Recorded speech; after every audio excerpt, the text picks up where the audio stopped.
welcome to the channel, or welcome back if you've watched any of my other videos. If you like what you see, you know what to do. Hit the like, subscribe buttons, and leave a comment or question down below if you have anything to say or have any questions. Today we're doing cabinet assembly, and you're going to see it's fairly straightforward the way I do cabinets. Let's be honest, they're basically boxes. And I've seen, I don't want to get into a pissing contest with anybody, but I just want to say that, I see a lot of ways that cabinets are made, and I just find a lot of the extra steps unnecessary, and you can make a cabinet super strong and able to withstand a lot of weight without going through all the extra steps that I've seen how some people do it. Like I said, I don't want to get in a pissing contest with anybody, but I found, as you'll see in the video, basically I make everything in my cabinets out of 3/4 ply. What kind of ply depends on what the client wants. I'll use ash or birch or something bright if they want wood. I haven't done melamine in probably 20 years, so that's not even consideration. I mean, I do a bit of melamine for myself because I know it's easy to clean, and things for the shop, having melamine is a good thing. For somebody's kitchen, not so much. Anyways, so some of the procedures, or the extra steps that I call them, that I find a little bit puzzling, are things like dadoing your back panel into the cabinet sides and slipping in a 1/4 inch plywood and then putting some nailers behind it, so you can screw it into the wall. Some people dado in their bottom shelves in base cabinets, which I find totally unnecessary. It's just extra steps that you really don't need. There's a few scenarios where I would do a dado, if you've got a finished panel on the end and they want fixed shelves in there. Obviously, you're not going to blast through screws on a nice finished panel. But then there's other scenarios where I would blast screws through because I'm putting, say, a surround to make it simulate a panel, which I'll show you in a second. And it covers up the screws, so it doesn't really make a difference. The other thing is, like, to be honest, if you've got screws coming in from the sides of your panels into your bottom shelf, now say this is something you're putting in your shop, and you plan on putting 150 pounds of stuff in there, and you're worried about your shelf sagging, that's fine. Dadoing would possibly help that a little bit more than just screwing it in. But what would help even more is just to brace it from underneath, which is what I do with mine. I've got this kitchen. I've already built a base cabinet where they've got a farm style drop front sink, and it actually overhangs the outside of the cabinet, so I have to transfer the weight down to the ground from the front of the cabinet. And basically it's just a partition where the two doors would meet, and the partition comes down, and then about 3.5 inches in, just behind where the kick plates are going to go, there's maybe a 4 or 5 inch brace that transfers the weight down to the floor. It's really, really simple. Now, I've got a cabinet here I'm going to show you. It's a pantry, and we're putting a pre-made unit in it from Lee Valley, which I'll do another video on later. But I just want to say, to qualify my philosophy on this, is that this unit without food is probably 200 to 250 pounds. It comes in 2 boxes that require 2 guys to carry each box if you move them. So you're talking 200 plus pounds. That's without food in them, and it stores a lot of food. So you're talking some serious weight. Now, most of the load is bared on the 2 outside panels of the pantry, but there is a center pivot point for a rotating set of baskets, and there is some load being bared in the center of it. So I want to show you the unit quickly, just so you get an idea what I'm talking about. Okay, so this is the pantry here, and this is what I've done underneath. So basically my kick plate is going to mount to this, which will be white out to match everything else. But this comes right down to the floor, and it will bear any extra weight that would be in the center of the unit. So really dadoing, you can see there's no dados here. What we have here is we've got some screws. Boom, boom. Now this is a finished end panel, and as you can see, I've blasted screws into it around the top and the back. And what I'm going to do is just make 1/4 inch by 2 1/4 or 2 1/2, depending on the size of the rails and styles I make for the doors. And I'll just do a face application, and it covers all those screws.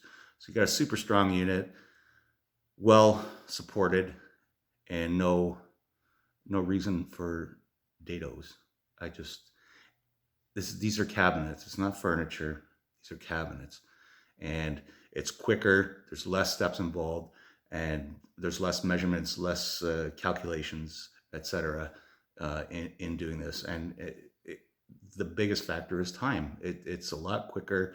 You've got guaranteed squares, because if you cut in all your panels dead square, it's going to square up when you put it together, and you'll see that in this video, because I start Mickey Mousing around with a 16th or 32nd, I think it was, and it was a waste of time, because if I would have just blasted it all together with the screws, it would have trued up on its own. So I hope you enjoy the video. I'm trying to keep mine down to not being too long, but my mouth doesn't let me. I'm sorry about that. Anyways, let's get into putting some cabinets together. Okay, so you can see we've got our inserts all put in. Actually, I guess you've probably noticed that I do a lot of work on my table saw. It happens to be the flattest surface in the shop, so that's why I do that. And also helps me find little things, like we got about a 1/8 little bow right there in the plywood, so that'll help me orient everything to make sure it comes out nice and square. I'm actually having an aluminum flat table made because this old girl's going to be retired soon.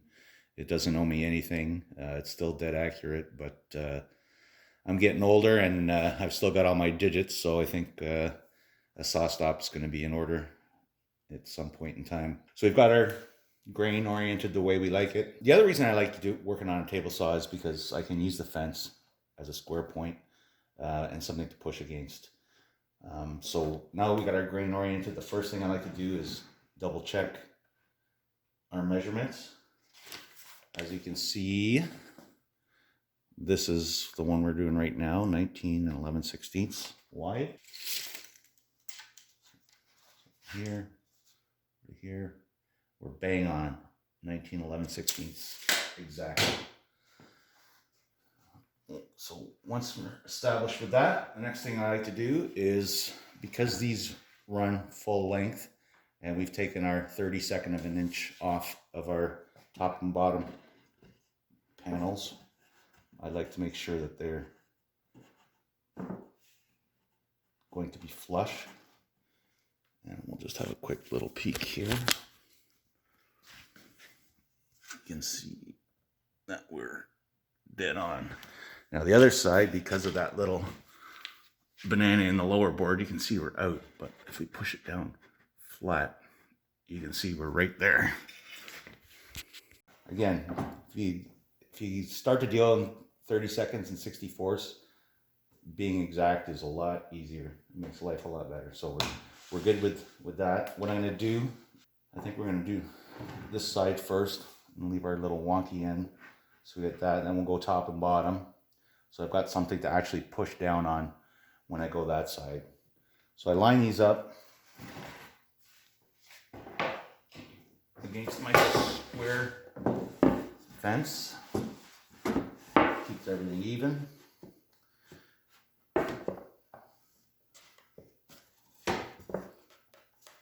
And what I like to use is 1 3/4 inch 16 gauge brads, just to get it tacked in place. It doesn't shift around. And once that's done, we pre-drill and use 2-inch zinc plated particle core screws. Now if you look at but particle core screws they've got a little bit thinner shank on them and a little bit more aggressive, and there's more reveal of the threads sticking out. This has much better holding power on plywood. I've been using them for years and never ever had a problem. Okay, so we're lined up. So all I have to do is lay it, make sure I'm parallel, fire away.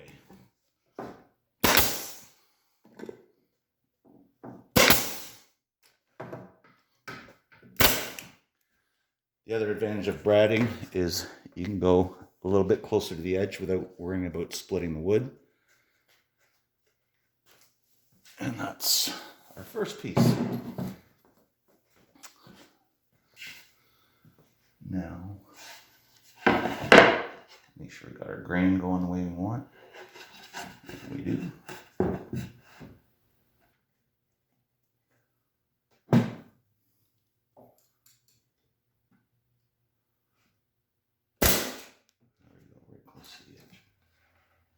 Flush. Now, if you got a bit of a bow in here, you're going to want to clamp it. This one's good. I can just use a little pressure. Fire away. Good shape. Around, do the same thing.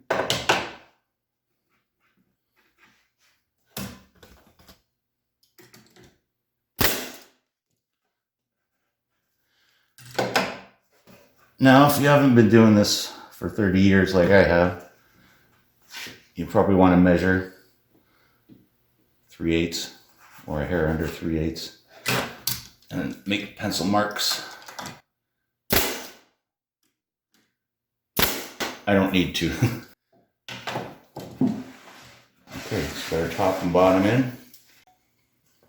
Okay, so we'll take our clamps, get ourselves lined up.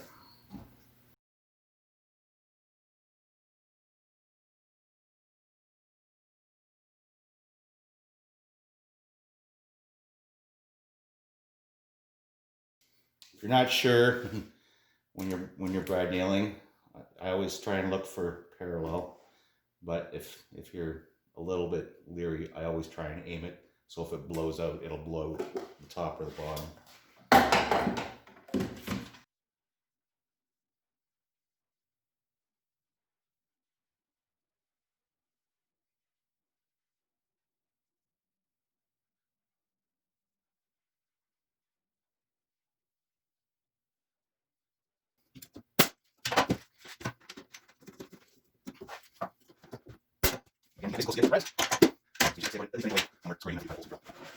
Okay, so got one side, top, bottom, and back together. All that's left is the other side.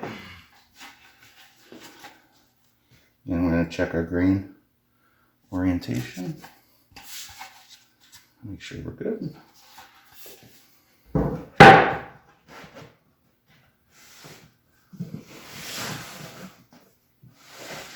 So we're going to start with the back, get that tacked in, and then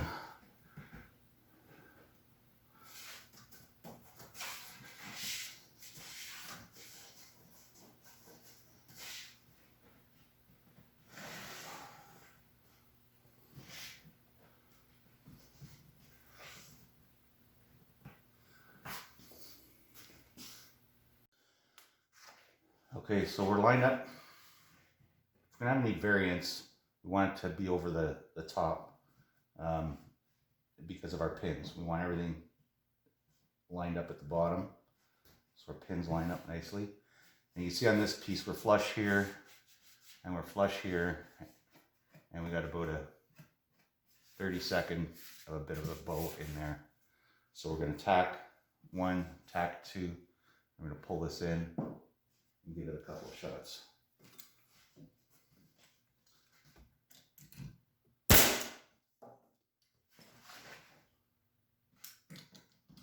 The other thing to look for, we've got our nail right here. You don't want to be doing it in line, so offset it by 1/4 inch or so. Make sure you're safe. Blowouts are heartbreaking. You do all that work, get everything ready, you go to final assembly.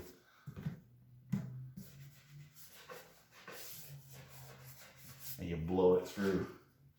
And it's usually the last shot you take with the bright gun.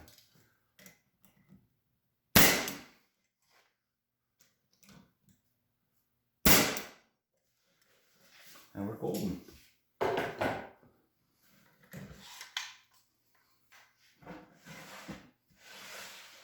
So now, just going to check our unit for square.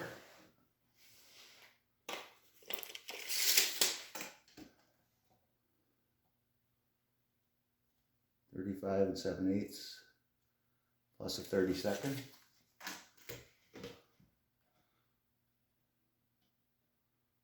35 3/4 plus a 32nd. So we're at a square by 1/8, but this isn't tacked in. So let's clean it up first, just to double check.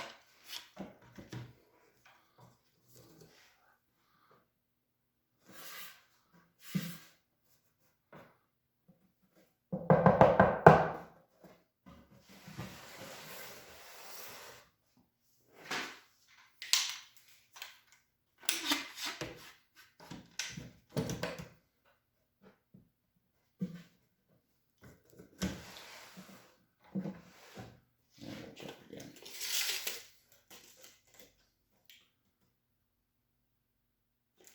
5 7/8.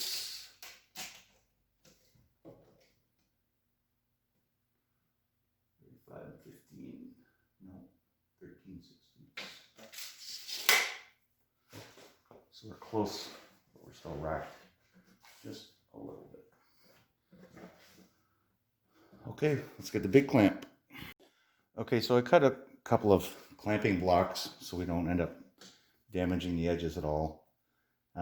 One thing you should know about them is this bar clamp, it's got enough flex. I don't know if you can see or not. But you see the angle that the clamp is on? They've got a little bit of play in them. So although it's cut on a 90-degree angle, which fits the box, or which fits the box here, how this edge is cut, this edge right here, between is the one that has to be angled in between there and there to get a dead straight clamp. This is a quick, small adjustment, so I'm not too worried about it. I've got it cranked, so I'm about a 1/16 of an inch over. I'm going to brad it. I'm going to release the clamp, and as it relaxes, it'll probably come in close to position. These are only brads, so we can still do some clamping and reshaping before you put the screws in. But I found that going a little bit over and then just releasing the clamp and letting it relax, it'll push back into position. We'll find out in 2 seconds.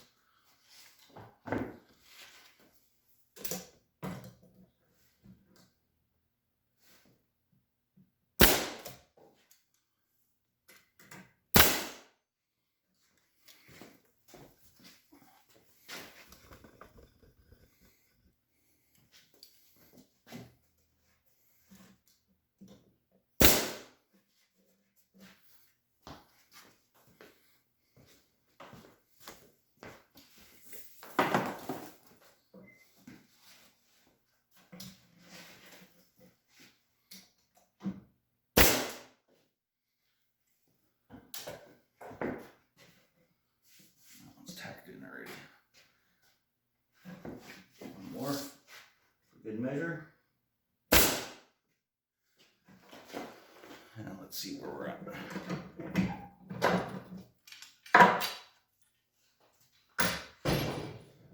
Simple, 2 seconds vertically on the compound miter saw, 45 cut, and you're done. I'm not buying anything. I got enough lack of real estate in here hanging stuff, so I just make them as I need them, and then I go in the fire pit when we're done.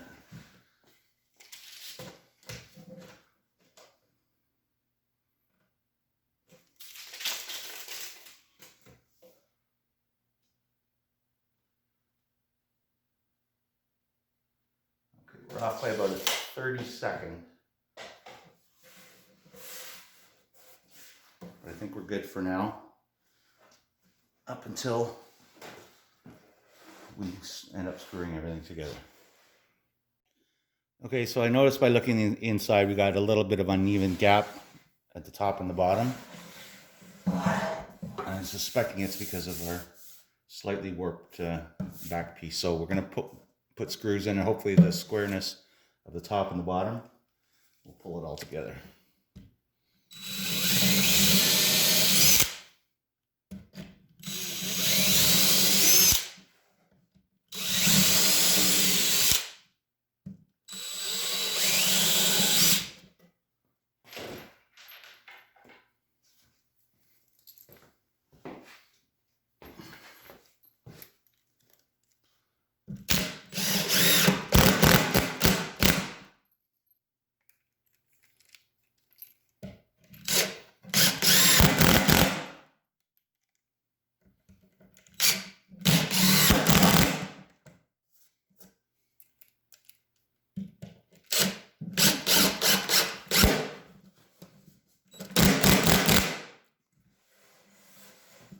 The last one I drilled there felt like it was going on a bit of an angle this way. I didn't want it to obviously blow out in there. So what you should do is draw a line and make sure you go in straight. But if I get into that situation, I just put my hand on the inside and I feel the plywood as the screw's going in. If you just start to feel it push a little bit, back out the screw and redo your holes.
Yeah, let's do these 4 too, because we've got a little bit of gap there as well.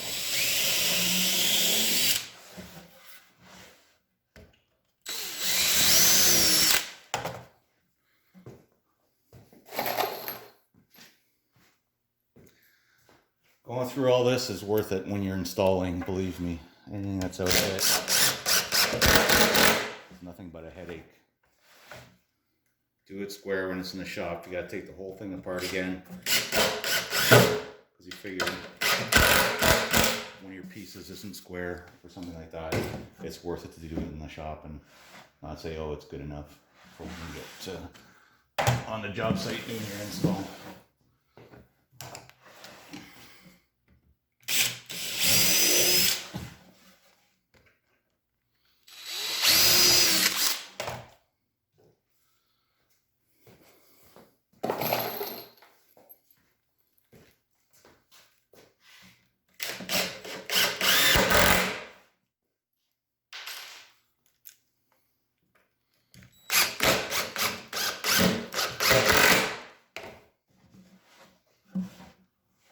Okay, here we go, 35 and 13.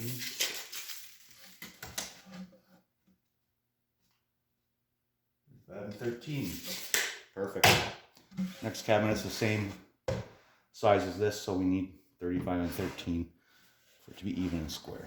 Okay, I'm just going to throw a few more screws in this puppy, and we'll be back in a second. Okay, so we're square, we're flush. Last thing we want to do is double check our pins for any rocking. At the middle, bottom. Usually if it's good in the middle, it's good because the jig is very accurate. Nothing.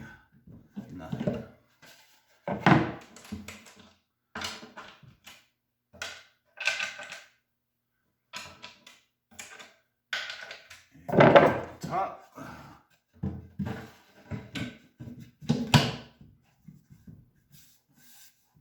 Nothing. Perfect. Now on to edge banding.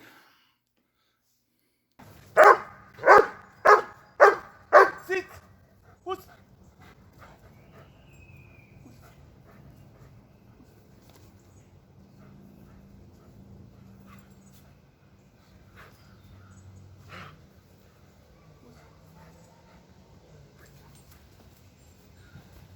Hey guys, don't forget to hit like and subscribe. Hope you enjoyed the video, and we'll see you for the next one. Ozzy!